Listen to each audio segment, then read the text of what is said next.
Merci, Monsieur le Président. Chers collègues, la culture est essentielle. Un corps social privé de culture meurt. Car la culture est une alimentation comme les autres, qu'elle s'adresse à l'esprit et non à l'estomac, n'enlève rien à son impératif.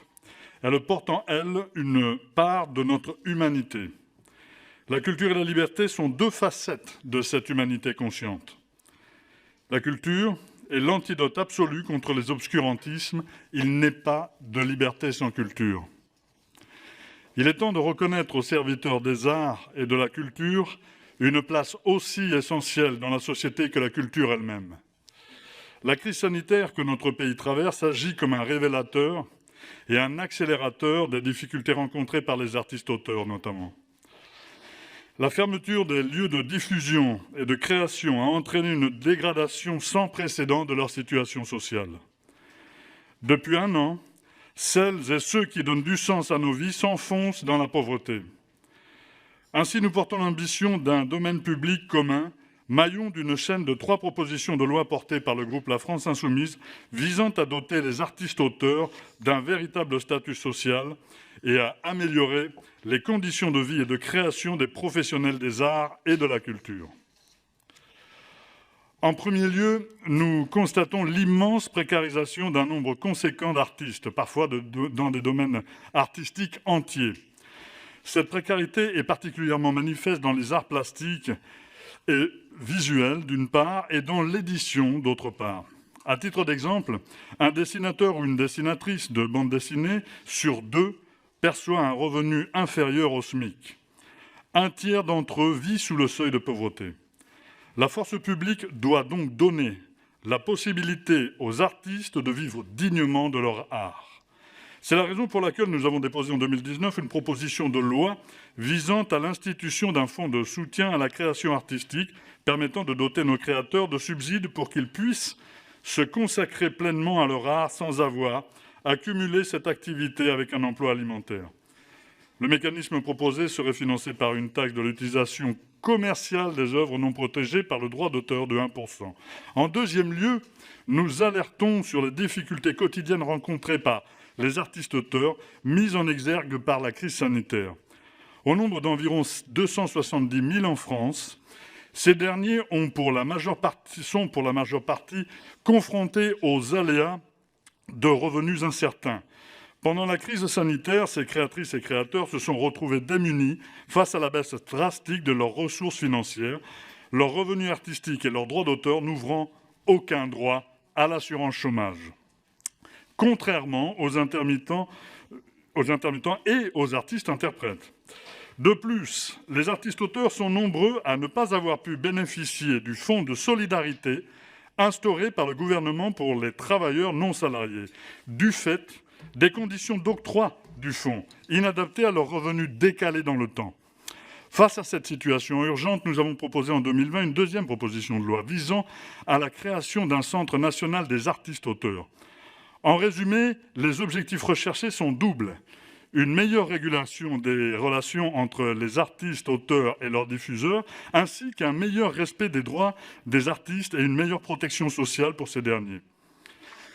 Le moment est venu aujourd'hui d'instaurer un domaine public commun afin de lutter contre la précarité des professionnels des arts et de la culture.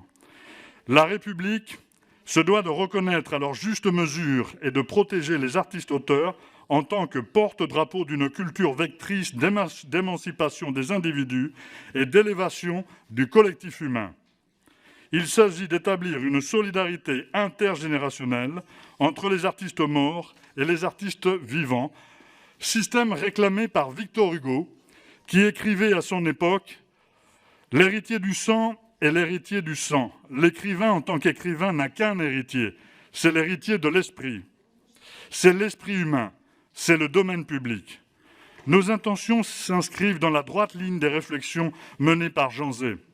Ce dernier, dans l'exposé des motifs d'un projet de loi déposé au nom du gouvernement du Front populaire en 1936, transcrivait Alfred de Vigny, exigeait dès la mort de l'auteur un partage entre la famille et la nation et régler ce partage sur des bases équitables.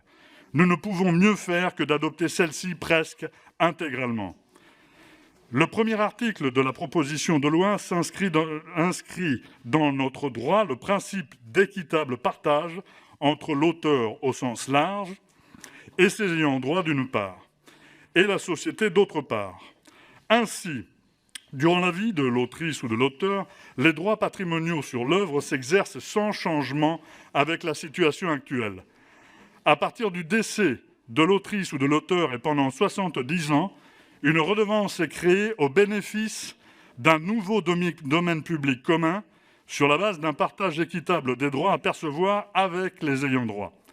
À l'issue de cette période de 70 ans, les œuvres continuent d'entrer dans le domaine public dans les conditions actuelles.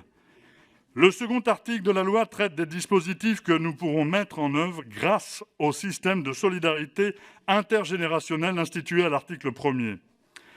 Ces subsides permettront de financer la protection sociale et la création des professions créatives qui ne bénéficient pas actuellement du régime des intermittents du spectacle, sous la forme notamment d'un nouveau régime d'indemnisation chômage à négocier entre ces professions artistiques et ceux qui commercialisent la création.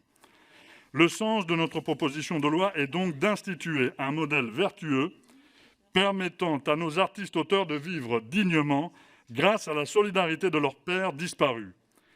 Cette proposition de loi, si elle était appliquée, devrait s'accompagner entre autres de l'ensemble des mesures portées par la France insoumise depuis 2017.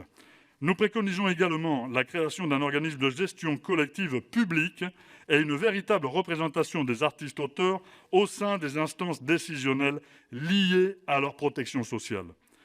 Depuis le début des temps, les arts et la culture ont façonné les sociétés humaines. Le rôle démocratique et social des artistes est fondamental. La pauvreté à laquelle notre système les condamne est indigne. Privilégier la solidarité intergénérationnelle à l'héritage est un choix politique que nous souhaitons mettre en œuvre pour qu'enfin nos créateurs bénéficient de la couverture sociale que l'on est en droit d'attendre de toute activité qui construise nos sociétés. Je vous remercie.